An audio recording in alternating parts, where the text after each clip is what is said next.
성경 봉독하는 시간입니다. 함께 보실 말씀은 누가복음입니다. 누가복음 24장 1절에서 53절까지의 말씀입니다. 신약성경 누가복음 24장 1절에서 53절까지의 말씀입니다. 우리 다같이 44절에서 49절까지의 말씀 한 절씩 교독하시고 마지막 절 합독하도록 하겠습니다. 44절에서 49절까지의 말씀입니다. 또 이르시되 내가 너희와 함께 있을 때에 너희에게 말한 바 곧 모세의 율법과 선지자의 글과 시편에 나를 가리켜 기록된 모든 것이 이루어져야 하리라 한 말이 이것이라 하시고 그들의 마음을 열어 성경을 깨닫게 또 이르시되 이같이 그리스도가 고난을 받고 제3일에 죽은 자 가운데서 살아날 것과 그의 이름으로 죄사함을 받게 하는 회개가 예루살렘에서 시작되어 모든 족속에게 전파될 것이 기록되었으니 너희는 이 모든 일의 증인이라. 볼지어다 내가 내 아버지께서 약속하신 것을 너희에게 보내시리니 너희는 위로부터 능력이 펴질 때까지 이 성에 머물라 하시니라. 아멘. 자리에 앉아 주십시오.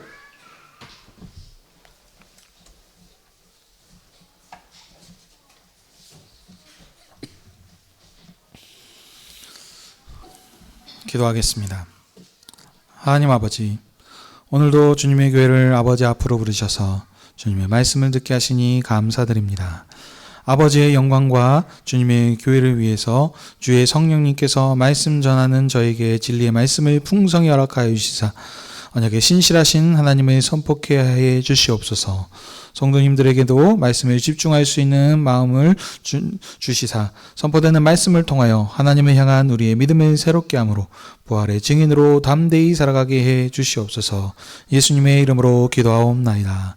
아멘.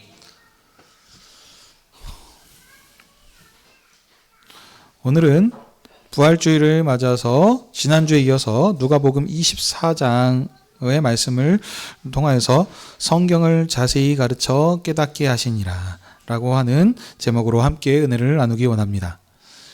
오늘 말씀의 부제목은 너희는 이 모든 일의 증인이라 입니다. 누가복음은 저자 누가가 기록한 복음서로서 1장에 처음 나온 것처럼 데오빌로 각하에게 그가 알고 있는 것을 더욱 확실하게 하려고 이루어진 사실에 대해서 차례대로 기록했습니다. 그래서 누가복음은 예수님의 탄생에서부터 예수님의 소년기를 지나 사역을 시작하시고 사역 마지막에 고난을 받으시고 부활하시고 승천하시기까지의 일들을 자세히 기록하고 있습니다. 이 누가복음을 기록할 때에 여기 좀 특징이 있는데요. 누가복음은 예수님께서 율법으로는 아무런 죄가 없으신 의인이심을 강조합니다. 그리고 또 다른 특징은 누가복음은 기도와 찬양으로 시작해서 기도와 찬양으로 끝납니다. 예수님의 탄생에서도 사그라와 마리아의 찬양, 그리고 예수님이 탄생하시니까 천사들이 이렇게 찬양하는 내용이 나옵니다. 또 곳곳에서 예수님께서 하셨던 사역들 가운데 그 기도하시는 그런 내용들이 나오는 것이 누가복음이고, 그리고 마지막에 오늘 이 본문이 십자가 사건에서도 보시게 되면은 기도하시러 가시고 마지막에 찬양으로 이렇게 끝나는 이런 흐름으로 되어 있습니다. 자, 그 가운데서 오늘 본문인 누가복음 24장은 예수님께서 부활하셔서 여인들과 제자들에게 자기를 나타내신 것과 엠마오로 가는 제자들에게 나타나셔서 성경을 가르치사 자신이 부활하신 것을 이렇게 가르치셨습니다. 그리고 마지막으로 제자들과 함께 식사하시며 부활하신 모습을 친히 보이시고 마지막으로 제자들을 축복하시고 주님께서 하늘로 승천하시는 이런 내용으로 되어 있습니다. 자, 이런 흐름에서 이제 오늘 본문 말씀을 자세히 보겠습니다. 먼저 1절에 예수님께서 부활하신 날은 언제였습니까? 바로 안식 후 첫날, 곧 주일에, 일요일에 예수님께서 부활하셨습니다. 예수님께서 살아나셨다라는 것을 처음 알게 된 사람들은 누구입니까? 여인들이었습니다. 이 여인들은 갈릴리에서부터 예루살렘까지 예수님께서 십자가에 처형될 때 멀리서 지켜봤던 사람들입니다. 그 모든 그 갈릴리에서부터 예루살렘까지 계속 그 중간중간에 나타나는 사람들이며 이 마지막 처형까지 그것을 지켜봤던 그 사람들입니다. 이 여인들이 그러면 안식 후 첫날 새벽에 왜 예수님의 무덤을 찾아왔습니까? 다른 것이 아니고 예수님의 장례를 치르기 위해서입니다. 23장 50절에서 56절 보시게 되면 공회원이며 의로운 아리마대 사람 요셉이 빌라도에게 가서 예수님의 시체를 달라고 이렇게 하는 내용이 나옵니다. 그 총독에게 가서 달라고 하는 것이 이게 쉬운 일이 아닐 겁니다. 왜냐하면 이 사람이 공의원이지 않습니까? 다른 사람들한테 다 지금 죄인으로 이렇게 취급받은 사람인데 이 사람이 지금 나가서 이렇게 한다는 것은 어떻게 보면 그 사람들한테 비난을 받을 만한 어떤 그런 것들을 지금 감수하고 나서 지금 이렇게 요구한 것입니다. 그래서 예수님을 이 사람이 받아서 세마포로 싸서 장례하는 것을 볼 수 있습니다. 자, 근데 이 예수님께서 십자가에서 죽으셨던 그 내용들을 간략하게 좀 살펴보면요. 예수님이 죽으신 날은 언제였냐면 금요일입니다. 금요일 오후에 예수님께서 십자가에 돌아가셨고, 제가 이제 주일학교에서도 얘기했던 것처럼 이 유대인의 그 날짜의 개념의 시작은 언제냐면 해가 지고 나서부터 그 날짜가 바뀝니다. 그래서 금요일 날 저녁에 해가 졌습니다. 그러면은 해가 진 저녁부터 언제가 되는 겁니까? 안식일, 토요일 이렇게 날짜가 바뀜을 통해서 안식일이 시작되는 겁니다. 그러니까 이제 예수님이 막 이제 1시에서 3시 사이에 이렇게 돌아가셨으니까 곧 있으면 이제 해가 지지 않겠습니까? 그러니까 예수님이 돌아가시고 난 뒤에 해가 져버리면 안식일이 되면 이제 일을 할 수가 없기 때문에 장례를 할 수가 없습니다. 거룩한 날이기 때문에 그래서 일을 해서는 안 되고 또 그다음 안식일을 지켜야 되는 그 계명 가운데 꼭 안식일이 아니더라도 어쩌습니까? 시체를 만지면 그 부정함이 옮기기 때문에 이런 일들을 지금 이렇게 서둘러서 좀 처리해야 될 필요가 있는 것입니다. 그래서 어떻게 보면은 제대로 된 장례를 치르지 못하고 그냥 약식으로 서둘러서 예수님을 이렇게 시체를 받아다가 세마포로 싸서 이렇게 장례한 것을 볼 수 있습니다. 근데 이때에 이 예수님께서 그 돌아가시고 한 이 모든 것들을 주변에 있던 여인들이 다 보았다는 것이죠. 그러니까 예수님께서 돌아가셨는데 장례를 치러줬는데 대충 이렇게 지금 치러졌다는 것을 이 여인들이 어떻게 했죠? 다 보았으니 마음에 이렇게 두고 있었겠죠. 근데 어쩌습니까? 토요일 안식일은 쉬어야 되기 때문에 아무런 것도 할 수 없습니다. 그래서 그때는 그냥 쉬었고 이제 안식일이 지난 저녁이 되고 하면서 이제 주일 첫째 날이 되는 것이죠. 그래서 안식 후 첫날에 이른 새벽에 저녁에 가서는 안 보이니까 그래서 이 예수님의 장례를 제대로 좀 치러주기 위해서 이들이 일찍 일어나서 향품을 가지고 예수님이 묻힌 무덤으로 이렇게 나아가는 것을 볼 수 있습니다. 자, 그래서 거기 가서 보니까 원래가 있으면 어떻게 하죠? 여기 예수님께서 장례를 치르는 방식이 여기 무덤에다가 돌을 이렇게 굴려서 막고 이렇게 하는 이런 상황인 건데, 근데 가서 보니까 무덤을 막고 있어야 될 돌이 옮겨져 있고 예수님의 시체가 안 보이는 것입니다. 그러니까 이 여인들이 어쩌겠어요? 당황했겠죠. 예수님이 시체를 지금 이렇게 해야 되는데 어찌해야 되지 하고 이렇게 당황하면서 하고 있으니까 찬란한 옷을 입은 두 사람이 이 여인들 곁에 서선 것을 볼 수 있습니다. 이 찬란한 옷을 입은 사람은 누구겠습니까? 천사인 것을 알 수 있습니다. 이 천사들이 말을 하죠. 어찌하여 살아있는 자를 죽은 자 가운데서 찾느냐. 그리고 예수님께서는 여기 계시지 않고 살아나셨느니라 라고 하면서 이렇게 예수님께서 살아나셨다는 것을 2번 반복해서 이렇게 강조해서 얘기하고 있습니다. 자, 그러고 나서 예수님께서 이전에 하셨던 말씀을 이 여인들에게 상기시킵니다. 예수님께서 갈릴리에 계셨을 때 너희한테 뭐라고 말씀하셨는지를 한번 생각해봐라, 기억해봐라. 인자가 고난을 받고 3일 만에 그처럼 살아나리라 라고 이렇게 말씀하지 않았느냐 하면서 예수님께서 하신 말씀을 여인들에게 일깨워 주었습니다. 그러니까 어쩌습니까? 이 두 천사가 하는 말을 여인들이 들으니까 그제서야 예수님이 이런 말씀하셨지. 맞아. 그러면 이 말씀대로 예수님이 하셨던 말씀대로 예수님이 부활하셨구나라는 것을 이제 깨닫게 된 것입니다. 예. 그래서 이 예수님의 부활을 알고 믿게 되므로 이제 무덤에서 급히 이제 돌아옵니다. 어디로 갑니까? 그들과 함께 했었던 예수님과 함께 했었던 제자들.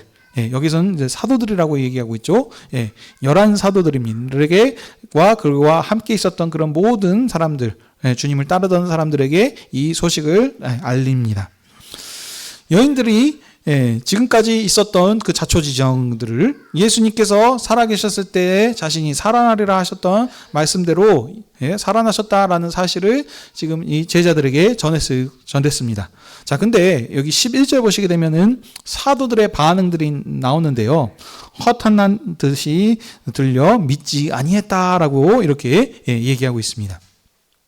이건 이제 저자가 의도적으로 이렇게 또 기록한 것도 있는데요. 이런 시대적 상황들을 좀 보시게 되면은 이 당시 문화에서는 여자의 증언에는 별 효력이 없습니다. 그래서 여자는 증인의 수에 들어가지 않고 누가 증인해야 됩니까? 남자가. 그렇게 해야 됩니다. 자, 그리고 여러분 생각해 보십시오.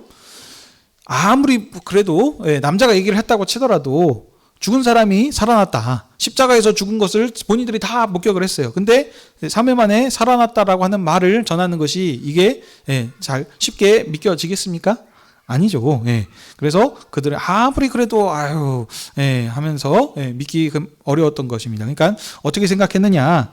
그냥 여인들이 하도 그 예수님을 따르던 소위 말하면 열성 팬들인데 예수님이 돌아가시니까 충격이 커서 그러니까 그냥 뭔가 약간 헛것을 본 것처럼 그냥 예수님이 참 살아났으면 어떻게 좋겠느냐라는 어떤 이런 정도의 바램으로 이렇게 생각하지 않았을까라는 생각이 듭니다. 자, 그런데 여러분 여기 보시게 되면 사도들 중에 한 사람, 특출난 사람이 있습니다. 누구입니까? 베드로입니다. 베드로는 여인들이 한 말을 가벼이 넘기지 아니하고 여자들이 한 말을 듣고 무덤으로 직접 이렇게 가는 것을 여기서 기록하고 있습니다. 누가복음에서는 특별히 베드로를 이렇게 강조해서 기록을 하고 있습니다. 다른 복음서에서는 두 사람이 갔는데 여기는 베드로만 이렇게 강조합니다. 이것은 이제 기록한 저자의 의도가 여기에 담겨 있는데요. 그건 다른 것이 아니고 누가복음의 뒤에 이어서 또 기록한 복음서가 하나 있는데 누가가 그 것이 바로 사도행전입니다.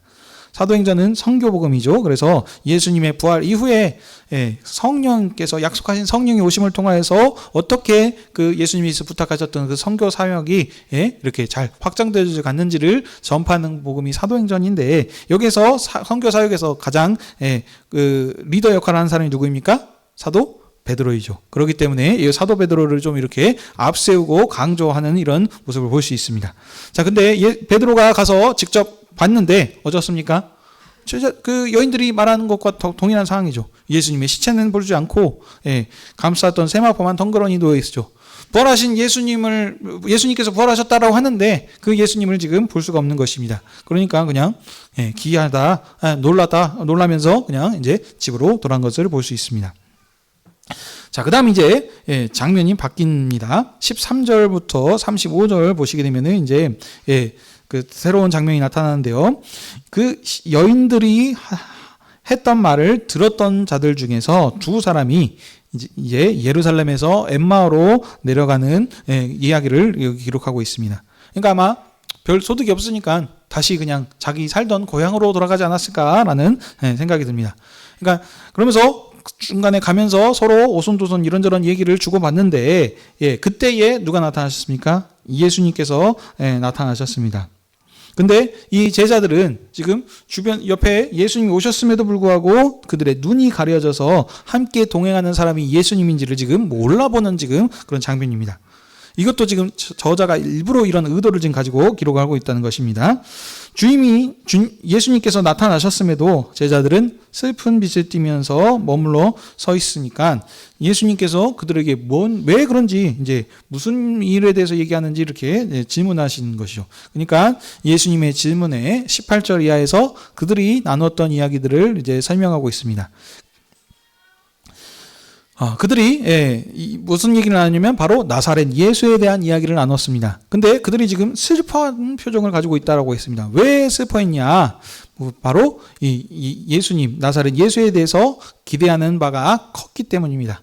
기대가 크면 어떠죠, 여러분? 실망이 크다 그러지 않습니까? 지금 딱 이런 상황입니다.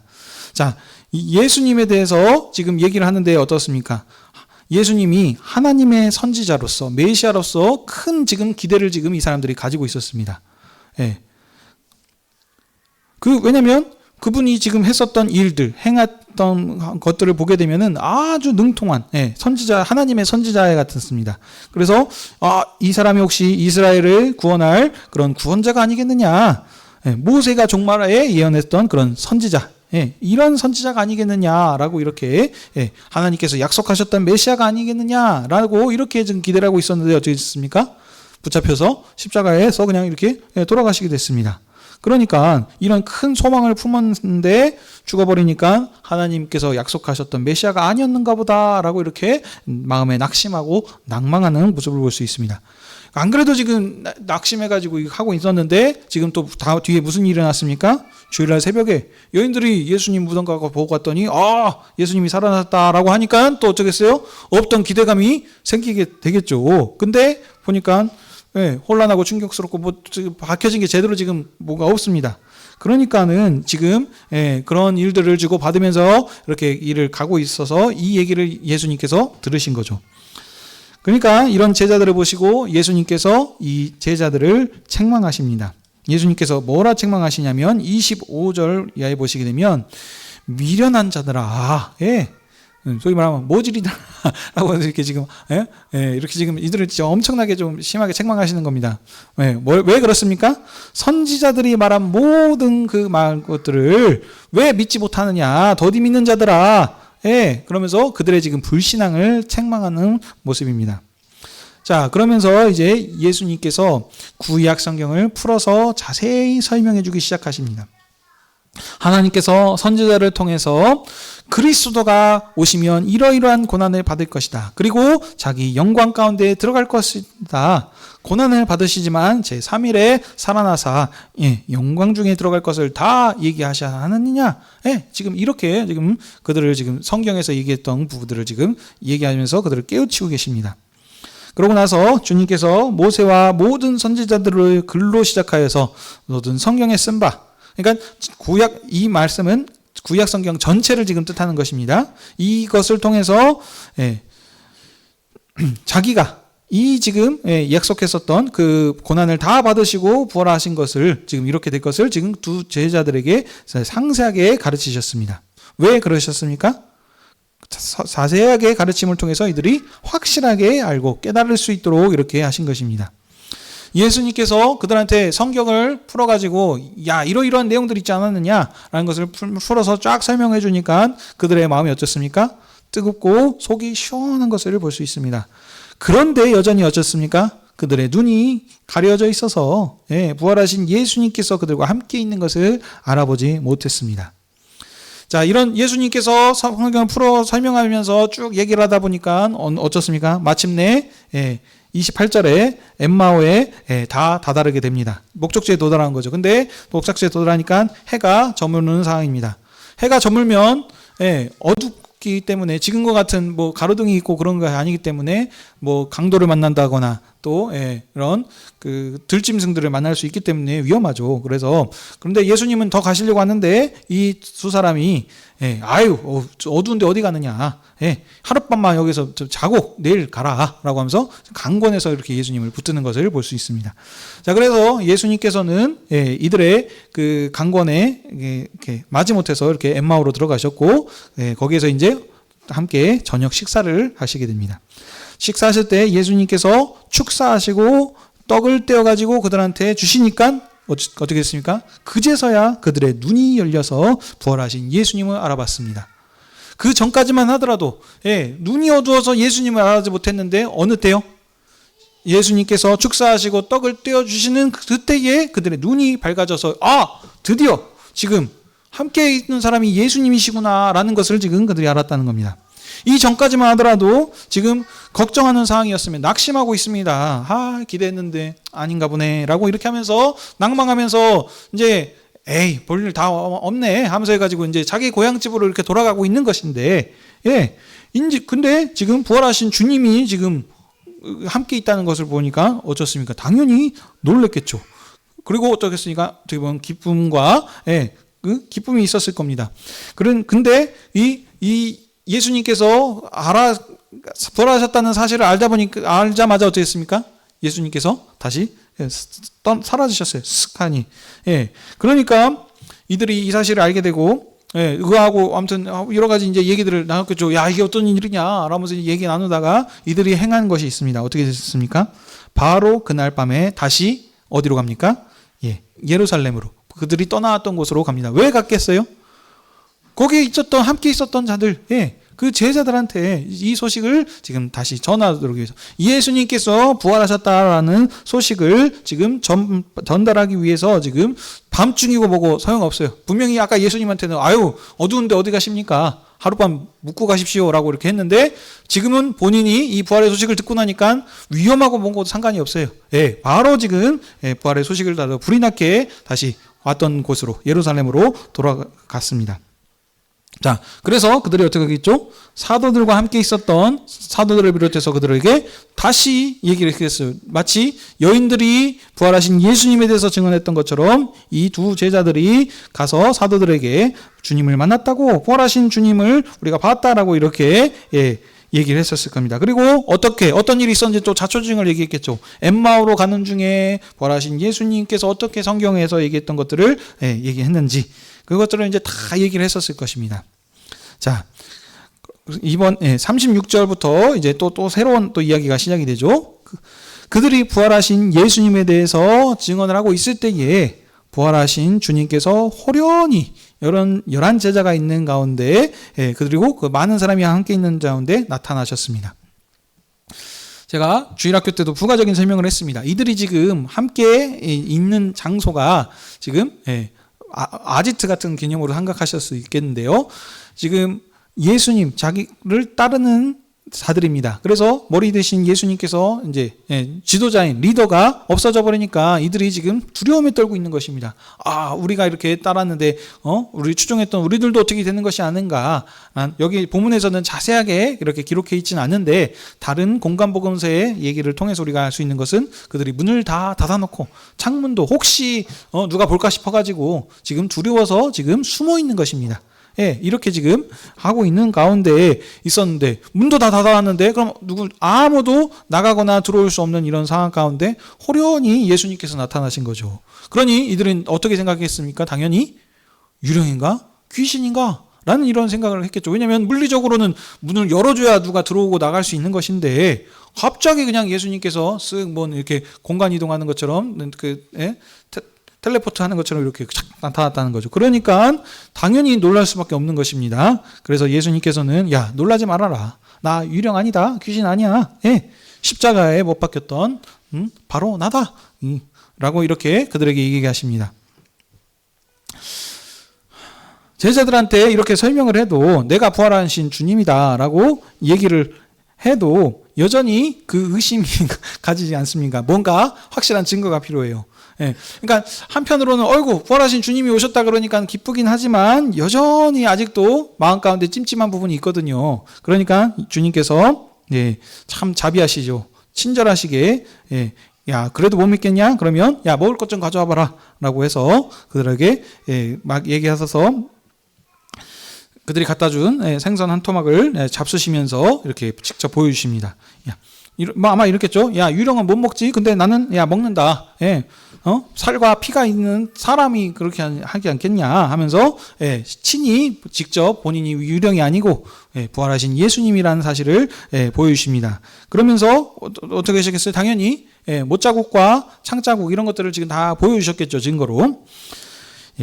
자 그리고 이제 44절 이후에 또 보시면 또 이르시되 내가 너희와 함께 있을 때에 너희에게 말한 바 모세의 율법과 선지자의 글과 시편에 하는 시편이라 그랬습니다. 여기 이렇게 세 가지를 꼭 얘기하고 있는데 모세 율법, 선지자의 글, 시편 이 세 가지로 이렇게 구분을 했는데 이 세 개는 어떻게 했습니까? 곧 구약 전체의 성경을 지금 얘기하는 것입니다. 자, 여기에서 이 얘기했던, 그러니까 한마디로 구약 성경에서 지금 얘기했던 모든 것들이 지금 다 나를 가리켜서 얘기한 것이다. 예. 그래서, 예. 설명을 하시는 거죠. 그리스도께서 오셔서 고난을 받고 영광 받으실 것을, 그래서 그가 살아나셔서 이렇게 할 것을 지금 다 얘기하지 않았느냐. 그래서 구약 성경을 전체를 더 펼치시면서 그들에게 그리스도의 고난과 자기가 부활하신 것에 대해서 다시 자세히 설명하시면서 그들을 깨닫게 하시고 믿게 해 주셨습니다. 자, 그리고 48절에 그들에게 얘기하시죠. 뭐라 그러십니까? 너희는 이 모든 일의 증인이라. 아멘. 네. 예수님께서 이들을 가르치신 이유가 목적이 무엇입니까? 이들을 부활의 증인으로 삼기 위해서입니다. 그래서 이 제자들은 그냥 단순한 사람들이 아닙니다. 주님께서 지금 부르셔가지고 그 살아생전에 주님이 하셨던 모든 그런 행사들을 다 본 사람들이 아니겠습니까? 예수님이 가시는 곳곳마다 다 따라다니면서 모든 것을 들었고 보았고, 그래서 지금 마지막에 예수님께서 부활하셨다는 것도 지금 알게 된 사람들입니다. 그래서 이 모든 일들을 지금 증거하는 자들로 이들을 지금 부르셨다는 겁니다. 자, 그런데 지금은 아직 때가 아니다. 너희들은 어떻게 보면 이 사명을 아직 감당할 수 없다. 언제 그러면 그게 가능하냐? 내가 아버지께서 약속하신 그 것을 너희들이 받게 되면은, 그때 너희가 이것을 감당할 수 있을 거다라고 그렇게 지금 얘기하고 있습니다. 자, 아버지께로 예수님께서 가시게 되면은 약속하신 것을 보내주신다고 했습니다. 그 약속하신 그것이 무엇입니까? 말씀 다 하셨네요. 근데 여러분, 이것은 능력인데, 이 능력이 무엇이냐? 그냥 깜짝 놀라게 하는 어떤 그런 신비한 힘, 마술적인 어떤 그런 것을 지금 얘기하는 것이 아닙니다. 지금 이 문맥의 상황 가운데 보게 되면은 이 증인의 일을 감당할 수 있도록 하기 위해서 필요한 지금 능력을 주시는 것입니다. 다시 말하자면 이들이 지금 가서 복음을 전할 때에 고난과 어려움이 있을 것인데 어떤 상황 가운데서도 하나님의 성령으로 기름받은 성령으로 충만해서 이 예수님의 부활을 증거할 수 있도록 하는 그 일을 감당하는 그런 능력을 지금 뜻하는 것입니다. 자, 그래서 이것을 너희들이 받을 것을 지금 말씀하신 후에 이제 약속하신 성령을 기다리도록 하신 후에 베다니에 가셔서 이제 마지막으로 제자들을 축복하는 것을 볼 수 있습니다. 그래서 주님께서는 제자들을 축복하시고 이제 하늘로 승천하십니다. 그래서 제자들은 이제 어쩌습니까? 기뻐하면서 예루살렘으로 성전으로 돌아왔습니다. 자, 그리고 그 성에서 그들이 지금 무엇을 기다리고 있겠습니까? 예수님께서 약속하셨던 성령을 지금 기다리고 있을 것입니다. 그리고 그 성령이 받도록까지 그들이 어떻게 했습니까? 하나님을 찬양하고 성령을 기다리고 있다는 것을 하면서 오늘 이 누가복음 말씀을 마무리하고 있습니다. 말씀을 정리하도록 하겠습니다. 오늘 본문에서 부활하신 예수님께서는 그와 함께 있었던 자들에게 나타나셔서 친히 자신의 부활하심을 증거해 보이셨습니다. 먼저는 연약한 자들인 여인들에게 나타나셨고요. 두 번째로는 낙심하며 엠마오로 내려가는 제자들에게, 그리고 세 번째로는 11제자를 비롯한 그와 함께 있었던 모든 사람들에게 나타내 보이셨습니다. 예수님께서 그들에게 왜 나타나셨습니까? 지금 예수님의 제자들을, 이 지금 여인들을 비롯한 모든 사람들이 어떤 상황 가운데 처해 있을지 한번 생각을 해보셔야 된다고 그랬습니다. 예수님을 따르는 추종자들입니다. 근데 리더 되신 예수님께서 돌아가셨어요. 얼마나 크게 낙심하고 지금 거의 패닉이죠, 패닉. 지금 이걸 목표로 지금 살아왔는데 목표가 사라져 버렸어요. 그러니까 얼마만큼 낙심하고 지금 힘든 상황 가운데 처해 있겠습니까? 이들에게 예수님께서 지금 친히 나타나셔서 자신이 부활하셨음을 그들에게 나타나셨습니다. 그래서 그들에게 먼저 위로를 주시기 위해서일 것입니다. 근데 이 누가복음에서는 위로 쪽에 강조가 있는 것이 아니고 오늘 본문에서 얘기하고 있습니다. 확실하게 알게 하기 위해서입니다. 예수님이 부활하신 것을 대충 하는 것이 아닙니다. 1장 누가복음에 기록한 목적도 나오죠. 데오빌로 가카에게 그가 알고 있는 것을 확실하게 믿게 하기 위해서. 데오빌로 가카라고 하는 사람이 예수님에 대해서 모르는 것이 아니었습니다. 알았습니다. 근데 알고 있는 것을 단순하게 그냥 아는 것이 아니고 어떻게 해요? 확실하게 믿게 하기 위해서 이 누가복음을 기록했다라고 얘기하고 있습니다. 누가복음의 기록 목적을 그래서 여기 이 본문에서도 누가가 그런 것들을 지금 잘 살려서 지금 얘기하고 있는 것입니다. 이 예수님께서 이들에게 왜 나타나셨습니까? 다른 복음서에서는 위로하시기 위해서 기쁨과 평강을 주시기 위해서도 있지만은 이 누가복음은 무엇입니까? 전도복음입니다. 사도행전으로 연결되는 이 전도복음이기 때문에 이들로 하여금 이들이 부활의 증인입니다. 그렇기 때문에 이 부활을 증거하기 위해서는 어떻습니까? 예수님께서 부활하신 사실을 누구보다도 확실하게 붙들고 알아야 될 이유가 있는 것입니다. 그러기 위해서 이들을, 근데 여러분 보십시오. 그렇다 하더라라고 하는 것과 내가 직접 예수님의 부활을 보았소 하는 것과 느낌이 다르죠. 그렇기 때문에 예수님께서 친히 이들에게 다 지금 나타나셔서 자신이 부활하는 것을 그들이 본 증인으로 지금 삼아주시기 위해서인 것입니다. 바로 저들로 하여금 예수님께서 약속된 메시아이시며 하나님의 아들로서 사망 권세를 이기심을 확실하게 믿고 이를 증거하기 위해서 예수님께서 오늘 이 사람들에게 나타나 보여주신 것입니다. 그래서 이들에게 지금 예수님께서 하신 것이 무엇입니까? 직접 나타나셔서 자신을 보여주실 뿐만 아니라 이들에게 계속해서 하신 것은 구약 성경을 열어서 가르치시면서 그들이 예수님의 부활을 확실하게 믿도록, 단순한 것이 아니고 내가 그다, 약속된 그다, 너희들 모세와 선지자와 시편에 그래서 그렇게 계속 지금 선지자에 대해서 그 메시아에 대해서 지금 듣지 않았느냐, 이가 바로 나다 라는 것을 지금 말씀을 근거로 통해서 이들이 확실하게 알 수 있도록 이렇게 믿게 하셨습니다. 사랑하는 성도 여러분, 그러면 이 본문을 통해서 지금 말하는 것은 무엇이겠습니까? 예수님의 부활은 어떤 것입니까? 조작된 것이 아니에요. 확실한 것입니다. 의심할 수가 없는 확실하다라고 하는 것을 지금 계속 강조하고 있습니다. 예수님께서 부활하신 것은 너무너무나 많은 곳에 한 것뿐만 아니고 수많은 증거들이 있고 이미 이전에 선지자들과 모세를 통해서 하셨던 그런 것들이 지금 다 증거한 것이 바로 이분이시다. 수많은, 그러니까 나열할 수도 없게 셀 수 없는 많은 확실한 증거가 있다라는 것을 지금 강조해 나타내고 있는 것입니다. 예수님의 시체가 없어졌다는 것을, 이게 없다는 걸 누가 훔쳐간 것이 아니고 부활하셨다는 지금 증거를 많은 사람들이 봤다는 것입니다. 한 명이 아니고 여인들을 비롯해서 수많은 사람들이 지금 다 본 것이죠. 천사도 증거하고 있고 예수님 자신도 자신에 대해서 지금 다 증거해 보이셨습니다. 그러니 어쩌습니까? 반복에 했다는 것은 강조해서 이거보다 더 확실한 증거가 없다. 그러니까 예수님의 부활은 어떤 것이다? 사실이다. 확실한 100% 사실이다라는 것을 지금 강조하고 있는 것입니다. 자, 예수님께서 부활하신 사실을 지금 이 세 그룹의 사람들이 다 봤습니다. 이 세 그룹의 사람들의 반응들이 어떻겠습니까? 첫 번째, 여인들, 예수님의 부활하셨다는 사실을 알게 되자 어떻게 했어요? 바로 즉시 달려가서 사도들에게 이 부활하신 소식을 전파했습니다. 엠마오로 가는 제자들, 같이 있음에도 불구하고 예수님이 있는지도 몰랐지만, 눈이 어두워져서 몰랐지만 떡을 떼어주실 때 눈이 밝아졌어서 예수님이라는 사실을 알자마자 이들의 어떠한 반응은 어떻습니까? 다시 왔던 길을 되돌아가서, 밤중이고 뭐고 상관이 없어요. 가서 다시 이 예수님의 제자 부활하신 사실을 증거했습니다. 여기 본문에서는 지금 마지막에 나오진 않지만 이 지금 모든 사람한테 보였던 이 함께 식사 자리에 있었던 자들, 이들을 지금 나중엔 어떻게 하겠습니까? 이제는 여기서 머무는 것이 아니고 모든 족속에게 전파할 수 있도록 이들을 지금 전파하는 이것을 문맥으로 지금 간다는 것을 우리가 알 수 있습니다.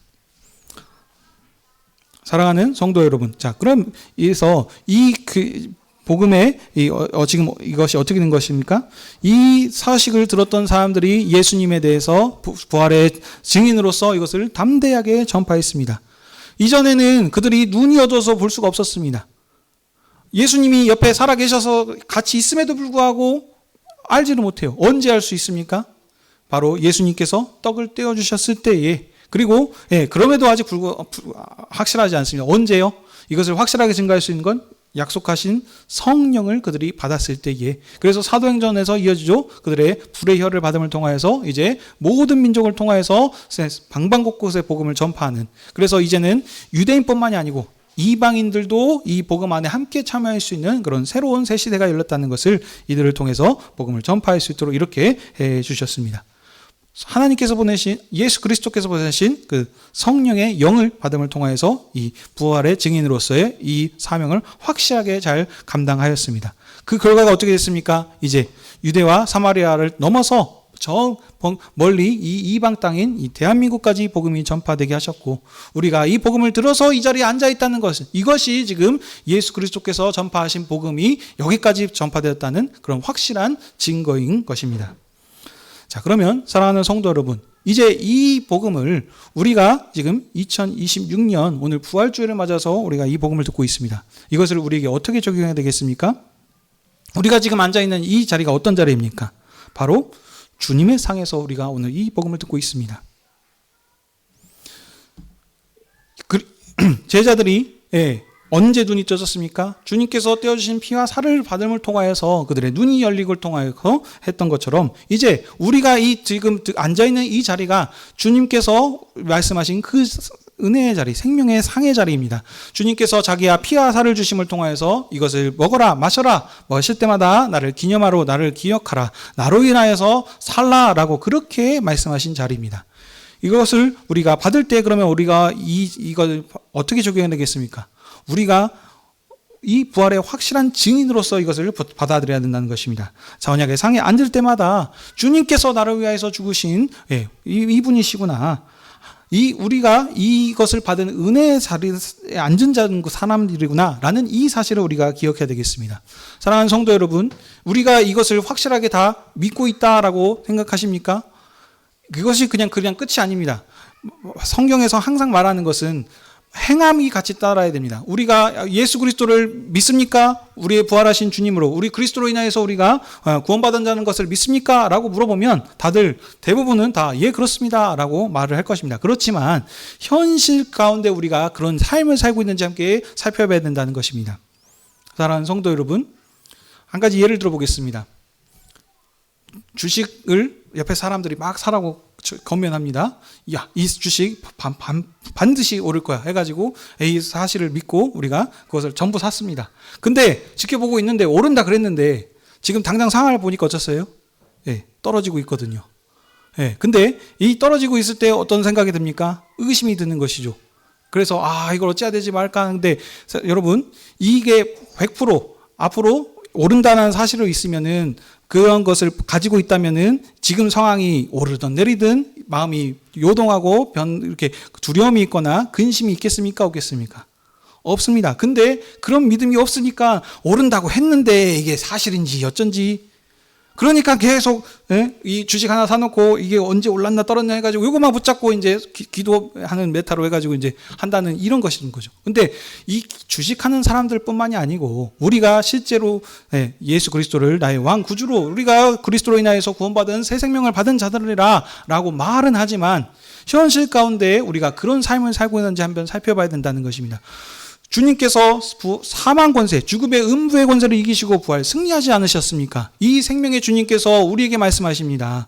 나를 믿는 자는 죽어도 살겠고 살아서 믿는 자는 영원히 죽지 않으리라 라고 하는 부활의 소망을 우리에게 말씀해 주셨습니다. 그것 말씀만 한 것이 아니고 친히 자신이 첫 열매가 되셔서 나 봐라, 살지 않았느냐?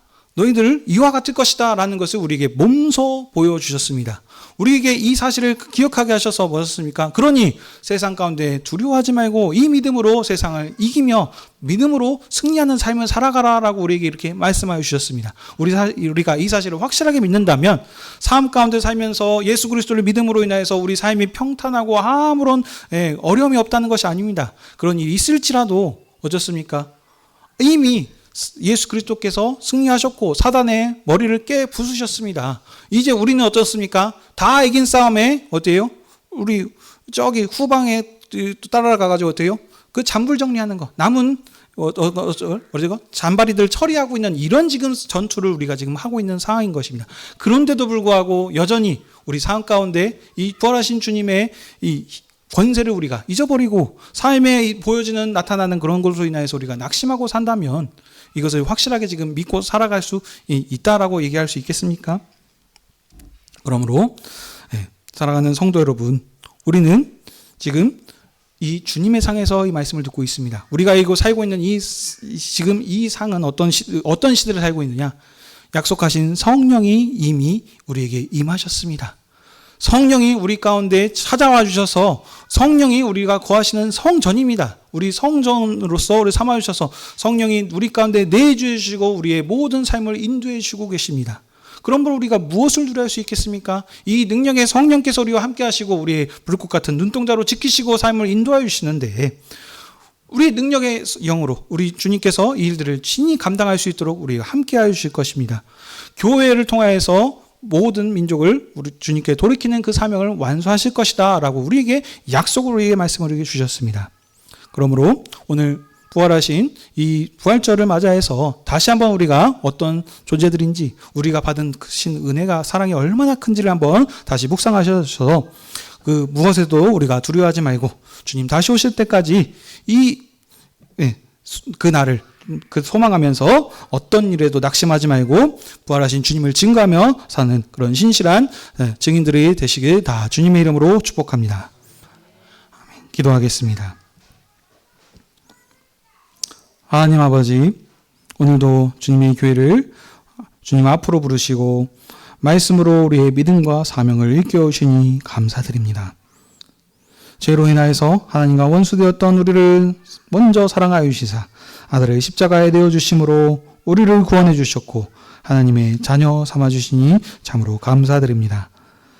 그리스도께서 메시아로 오심을 모든 선지자들과 수많은 증인들이 증언함으로써 그 누구도 의심할 수 없도록 밝히 우리에게 보여주셨사오니 우리가 그리스도의 십자가의 죽으심과 부활을 확실하게 붙들게 하셔서 어떠한 상황에서도 세상을 두려워하지 않고 부활의 증인으로 주님을 찬양하며 전파하는 삶을 살게 해 주시옵소서.